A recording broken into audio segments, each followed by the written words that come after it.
Hey everybody, welcome to Mammoth Interactive's YouTube channel. First of all, I want to thank you for watching this video. And remember that this channel doesn't do Patreon. Instead, we sell our digital courses down below. And every single dollar that we get from the products you buy below goes into making more content. The best way to help out this channel and Mammoth Interactive is to subscribe to Mammoth Interactive's huge library of content. Get thousands of hours and hundreds of courses for a low price down below. We have a monthly option and a yearly option.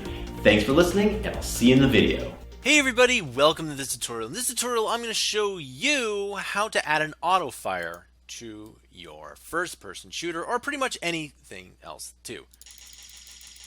Alright, so as you can see, you click it once and it doesn't do anything else because, well, we haven't really set up any code for it to autofire, okay?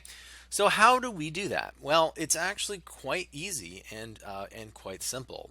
So let's go ahead and let's open up the first-person character here. And in order to do that, we basically need to switch. I'm going to move this out here, and I'm going to delete that. Okay. We basically need to switch a couple of items here, and I'm actually going to just delete this input touch because we don't technically need it at this point. So let's just go ahead. I'm just going to delete that here. And all we really need is the input fire here. So what I'm going to do is there's a couple of things we need to do. So first thing, we need to add in a timer by event, right? And the event is going to be, all right, add custom event, and you can call this whatever you want. We can call this maybe fire rate,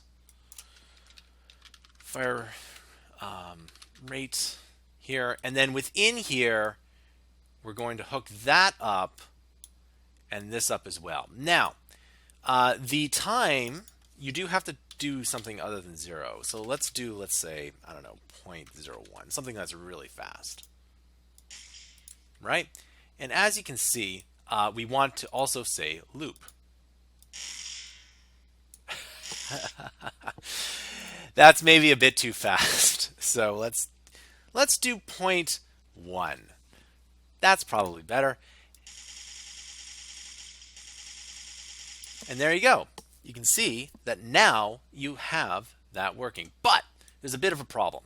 And that problem here is that we need to stop this from happening. Okay, so one thing I'm going to do is I'm going to type in clear and invalidate timer handle. Okay, and so I'm taking that off of this right here.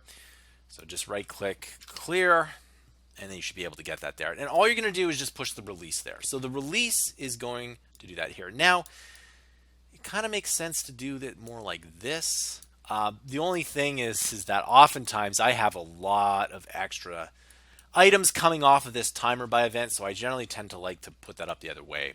But nevertheless, as soon as you let go, it stops. All right? Pretty simple stuff. So there you go. It's a quick and easy tutorial.